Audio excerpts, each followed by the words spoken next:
Hi, this is Sherry Bretz. I didn't get to finish my video earlier because someone, I guess the company, kept making the phone ring and it kept distracting me. So I'm going to try to add more to my story. I feel like I've lived 1,000 lives in this one lifetime. And I remember when I was in Los Angeles promoting someone, I met a director named Jerry Weiss, and I was only like 21, early 20s, and he kept telling me to write a book because he thought the things that happened in my life before that age were enough to fill a lot of pages and be helpful to other people. That was before I met elite people, and then they wanted to rub off on me and show me their world. And I think everything's been rocky to me ever since. It's like I lost my ability to be a free thinker and to be on my own journey with Christ, you know. And I lost a great deal of virtue because people in that realm might impression the young and make you think that they have the answers because of their notoriety. But actually, many of them live in cages and they've been programmed, or they've been bought, or they've been tarnished through sin and greed. And the worst side of man seems to be in that business. It's like people said when I was in Vegas and all these weirdos were just crawling out of the woodwork, trying to abduct me and get me into bad things. They said, Sherry, this is where all the greedy people come because it's where people gamble. You will see more evil things that's swept under the rug out here than any place else in America because they don't want the rest of the world to know because it would destroy tourism. But the worst people gravitate to places where there's money. And so now, if you can see, the cities are being remodeled like mine, where every business downtown, the night spots, feature drugs or alcohol pictures, businesses just with lots of alcoholic beverages on display to tempt people. It's like the world is being rebuilt, like the ancient days, the years where Rome fell and other places because of gluttony and the hedonistic mentality destroyed the virtue in people. You can see Babylon being built and towns being remodeled to be like the past, as if man never could learn from his own mistakes and he's repeating history. But when people now are telling me, take this apple, which I refuse, and talking about the Garden of Eden, I'm like, good and evil. I'm thinking you're listening to the serpent. The serpent's a liar. What did he tell you? None of that is true. You know, in all these years, Satan never could change God's plans, not once. He never could alter fate. And nothing that he does through me or anyone else is ever going to change the prophecy according to the way God wants things to be. Too many ancient civilizations have fallen. If you think that the things in the sky just got here, no, look at ancient rocks and stuff. They've always been here, and they're here to tempt man and play with you again. But you have this conscience, which is through God, who lets you know what's right. And getting back to my other video, in my other video, I was talking about how when I was young, I was very insecure. Well, you know, most young people are very loving and open and giving. But it's the older people now that are setting these bad trends that are stealing that love away from them. They're taking advantage of their innocence. They're destroying their bodies. They're polluting them with drugs. They're invading their mind with these mind control weapons. And many people today, because they were victimized in their youth, they don't see the crime that's occurring to the soul. This group tried to steal my soul. They told me it took them years to wear down walls to try to get in. That was raping my soul. And to me, that's much worse than any kind of physical rape, is to have your soul invaded. We've reached a fallen age now to where they're making these hybrid babies. They're trying to experiment with genetics, and they're making babies with no eyes, and all these chemical spills have created tons of deformities. Don't you think that their souls are crying? Don't you think it's horrible to be born like that, because you live in a world to where there are no rules, and when you have no godliness, you are creating millions of lives that are crying out in pain. Do you see the evil one's plan for the future? Suffering, loss of godliness, loss of balance, loss of purpose, loss of freedom. Luckily, I was free in my youth before these people came, and I can remember having the joy to make my own mistakes and discover Christ. Even Christ today could stop me from making mistakes involving dealing with wicked people. You know, he could easily stop me from doing my own thing that sometimes gets me in trouble. My mind is just crazy sometimes. You know, sometimes something influences me, like many people, and it's something negative. Sometimes it's just strictly insecurity or self-doubt that leads people to do crazy things. But sometime or another, people act out of character, but they should not be penalized for the rest of their life if they make one mistake. It's just the crazy life we live in today, where everything is unbalanced. They want people to self-destruct, and those who aren't self-destructing, they are doing it. And people just need to step back and realize that what is in our mind now today is the enemy, is an intruder that shouldn't be there, that is getting in there through weapons and cyber world and space.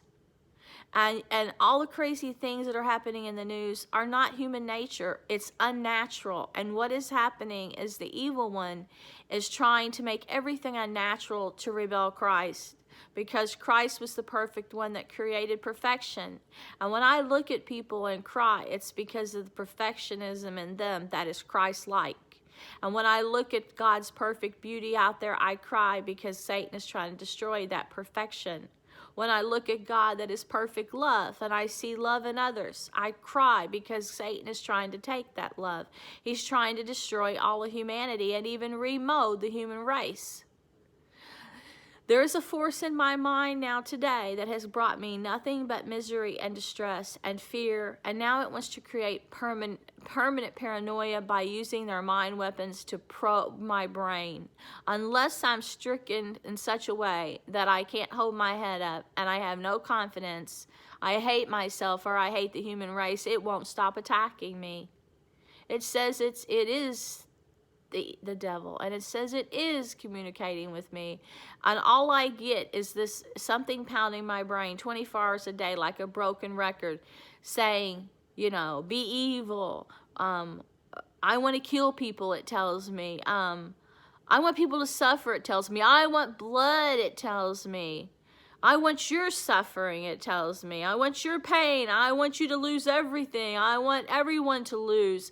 That is its constant savage appetite, its hunger for humanity, to eat humanity, to just gobble you up and take every essence that you once had within itself. And these vampires that work for it, that are spreading, want to take your essence.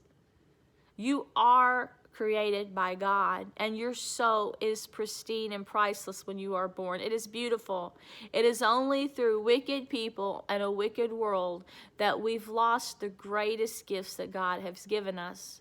But youth is so sweet and gullible that when you're young, you naturally want to see beauty, and you naturally want to give to others, and you want to receive love so deeply. And the system now is being designed to feed off of that for evil, and to destroy that spark of divinity, and that spark that is the God in you. And that is the whole intention of that. Is the world we see today is to take your freedom, which is your ability to love Christ, to create terror, which is against Christ, because if you have fear, if you have God, you cast out fear. To take your love, which is all Christ, so that you have no suitable virtue or trait even worth existing for. You become a slave. You become a body to use and abuse and discard and kill or bring to an early death through the way the system is being structured now. Your brain is diminished so that you perform and take orders. You become this commodity. You are told you're trash all the time, like they've done to me. You're humiliated all the time. They put hidden cameras in my house and tell me later they put new pictures of me elsewhere because they said they wouldn't destroy my virtue. They said they wanted to get down walls so I wouldn't be afraid to write more and be expressive. Have you seen in Hollywood the first thing they do is make women take their clothes off? It's like bare all. Who are you bearing off for? You're losing your closeness to God when you are exploiting yourself.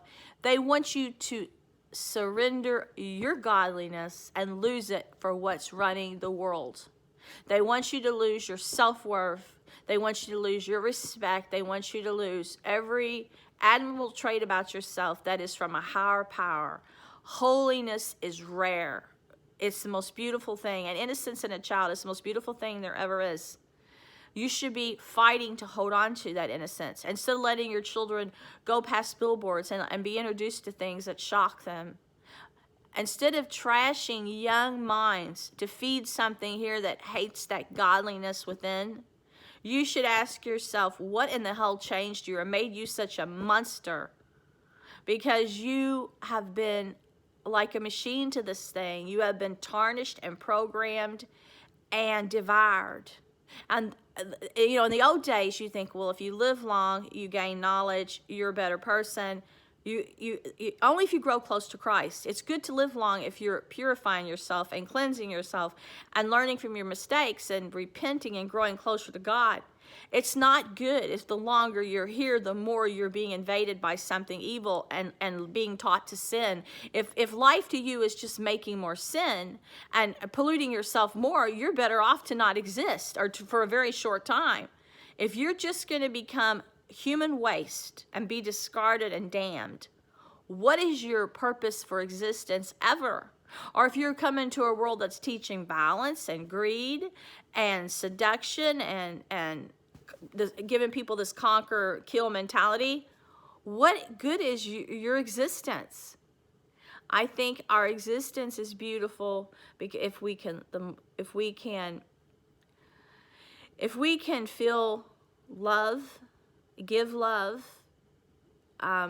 understand who we are deep down, because you know what's so great? What's great is God made us all frail to need Him. God made us all capable of love. God made us all different. You know, like all the marbles are different and flowers. God made us all different.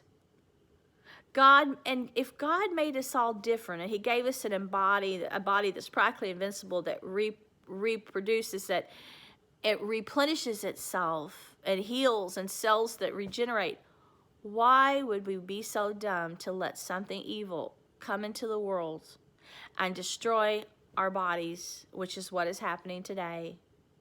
Destroy our receiver, which is our brain that lets Christ communicate. They attack me when I pray. They know, the beast knows. First thing he wants to do is go take out the brain and deaden it. You know why? Because Christ, the Holy Spirit, God speaks to us, and He gives us a free will and a conscience. They are taking away our ability to think for ourselves. That's why you see zombie stuff everywhere. Because all your greatest godly attributes are infuriating, and they want us to be less godly. That's what this is all about. This isn't a gay war. This isn't a Christian war. This isn't, it's like they try to use black slavery as a reason to divide humans. This is an attack on Christ, and we are Christ-like. And this attack is to try to destroy everything that is good in man that represents God. I know from the attacks, they first tried to make it where they destroyed my identity through torture, night after night after night after night, and invasion. And eventually, they will try to wear down your mind through fear and try to weaken you. And in the old days, we did good to try to stay good enough to die. And then when we die, we'd only hope we would be with God and not alone with some devil.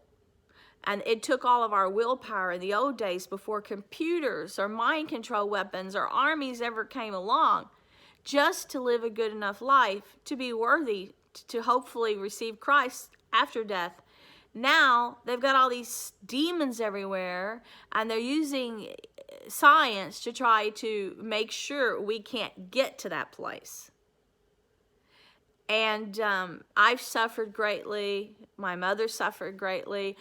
All this has affected everyone around me, family, friends. It has affected everyone.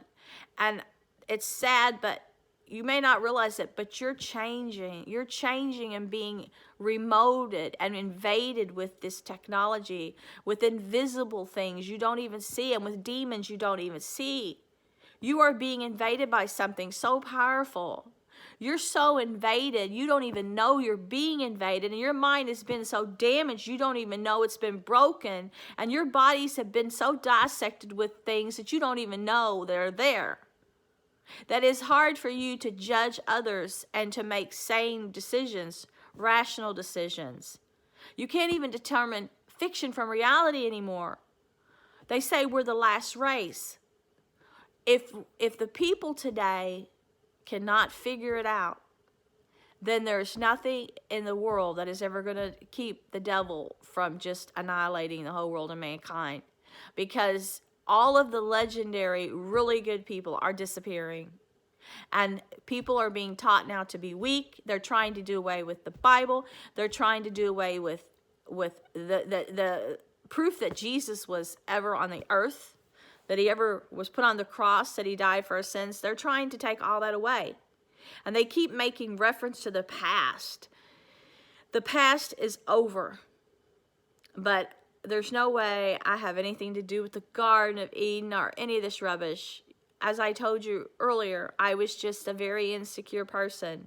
I had an imagination. I had a mind I didn't know I had. And later, these people tried to put it to use to help them build this kingdom. And it's been a crime. But I think we've reached an age now where you have to look in the mirror and look and ask yourself in your soul who you really are. And if all you hear is the world talking back at you and putting words in your mouth or trying to put on a false front, then you've been programmed. If every thought you have consists of something somebody else said or something you've seen somewhere, you have been programmed and polluted. So you just have to look in the mirror and you have to soul search and try to get back to your age of innocence and try to see who your soul is. Try to reach into your heart because your mind has been damaged. And all you can do is try to get rid of everything you were taught or told or seen and look for something really good inside. Look for something so deep within you and ask yourself if it's God. Ask yourself if the Creator will take charge of you to show you your true origin, to show you the beauty within that you don't know is there, the love within that you don't know is there. Then you will see a power you will never find in the world, an abominable power that is so pure and sweet and beyond. You won't get out there. It's only in you. Your universe with Christ, which is your soul, your temple. The temple that thing tries to destroy and enslave and dominate. That is the only power you should be reflecting on. Your inner self, which is all you have. And you should guard it. You should guard your soul. You shouldn't be so easily overtaken by the rubbish out there. You shouldn't be so easily cheapened. You shouldn't be so easily weakened. You shouldn't be so easily programmed to think that greed and wealth are all that really rule your universe, because you're missing the most beautiful things. And while the universe around you is being stripped of all beauty and godliness, you should cry. You should resist. You should not let yourself be restrained to where you don't even fight for your own human dignity and your own worth anymore, where you let yourself be saturated and diminished and devoured.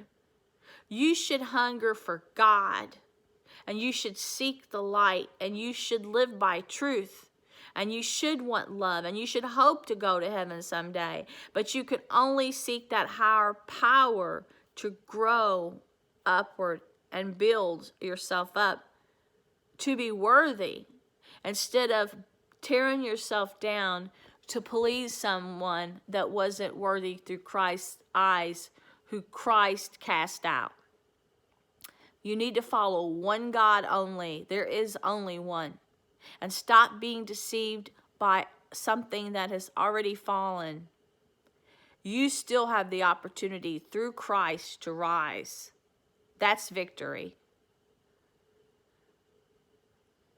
When you rise through Christ and you see Christ someday, Christ's eyes, and you're in heaven, you have risen. That is success.